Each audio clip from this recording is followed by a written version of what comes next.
ನಮಸ್ಕಾರ, ನೀವು ನೋಡ್ತಾ ಇದ್ದೀರಾ ಶ್ರೀ ಮಾರಿಕಾಂಬಾ ಡಿಜಿಟಲ್ ಟಿವಿ. ನಾನು ಸೃಷ್ಟಿ ನಾಯ್ಕ್. ಹುಟ್ಟುಹಬ್ಬ ಆಚರಣೆ ಅಂದರೆ ಸಂಭ್ರಮ ಸಹಜ. ಆ ಸಂಭ್ರಮವೇ ಕಾನೂನು ಉಲ್ಲಂಘನೆಯಾಗಿ ಮಾರ್ಪಟ್ಟರೆ ಏನಾಗುತ್ತದೆ?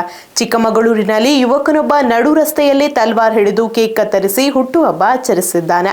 ಈ ವಿಡಿಯೋ ಸಾಮಾಜಿಕ ಜಾಲತಾಣಗಳಲ್ಲಿ ವೈರಲ್ ಆಗುತ್ತಿದ್ದಂತೆ ಪೊಲೀಸರು ಪ್ರಕರಣ ದಾಖಲಿಸಿದ್ದಾರೆ. ಈ ಕುರಿತ ಸಂಪೂರ್ಣ ವರದಿ ಇಲ್ಲಿದೆ.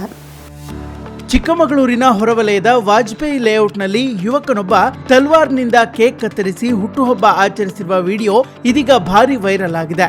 ಮೊಹಮ್ಮದ್ ಸಮೀರ್ ಎಂಬ 20 ವರ್ಷದ ಯುವಕ ಮಧ್ಯರಾತ್ರಿ ವೇಳೆ ಕಾರಿನಿಂದ ರೌಡಿ ಸ್ಟೈಲ್ನಲ್ಲಿ ಕೆಳಗಿಳಿದು ಕೈಯಲ್ಲಿ ಸುಮಾರು 2.5 ಅಡಿ ಉದ್ದದ ತಲ್ವಾರ್ ಹಿಡಿದುಕೊಂಡು ರಸ್ತೆಯ ಮಧ್ಯದಲ್ಲೇ ಹುಟ್ಟುಹಬ್ಬ ಆಚರಿಸಿದ್ದಾನೆ.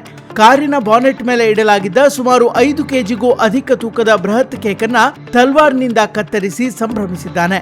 ಈ ವೇಳೆ ಸುಮಾರು 10ಕ್ಕೂ ಹೆಚ್ಚು ಸ್ನೇಹಿತರು ಸ್ಥಳದಲ್ಲಿದ್ದು ಹುಟ್ಟುಹಬ್ಬ ಆಚರಣೆಯಲ್ಲಿ ಭಾಗವಹಿಸಿದ್ರು. ಇನ್ನು ಘಟನೆಯ ವಿಡಿಯೋವನ್ನ ಸ್ನೇಹಿತರು ಸಾಮಾಜಿಕ ಜಾಲತಾಣಗಳಲ್ಲಿ ಹಂಚಿಕೊಂಡಿದ್ದು ಕೆಲವೇ ಗಂಟೆಗಳಲ್ಲಿ ವೈರಲ್ ಆಗಿದೆ. ರಸ್ತೆಯಲ್ಲಿ ತಲ್ವಾರ್ ಪ್ರದರ್ಶಿಸಿ ಹುಟ್ಟುಹಬ್ಬ ಆಚರಿಸಿರೋದು ಸಾರ್ವಜನಿಕರ ಆಕ್ರೋಶಕ್ಕೂ ಕಾರಣವಾಗಿದೆ. ವಿಡಿಯೋ ವೈರಲ್ ಆಗ್ತಿದ್ದಂತೆ ಎಚ್ಚೆತ್ತ ಚಿಕ್ಕಮಗಳೂರು ಗ್ರಾಮಾಂತರ ಠಾಣೆ ಪೊಲೀಸರು ತನಿಖೆ ಆರಂಭಿಸಿದ್ದಾರೆ.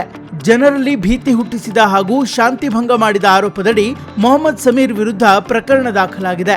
ಹುಟ್ಟುಹಬ್ಬ ಆಚರಣೆ ಹೆಸರಿನಲ್ಲಿ ಕಾನೂನು ಉಲ್ಲಂಘನೆ ನಡೆದಿರುವ ಹಿನ್ನೆಲೆಯಲ್ಲಿ ಯುವಕನ ವಿರುದ್ಧ ಎಫ್ಐಆರ್ ದಾಖಲಿಸಿರುವ ಪೊಲೀಸರು ಮುಂದಿನ ತನಿಖೆ ಕೈಗೊಂಡಿದ್ದಾರೆ.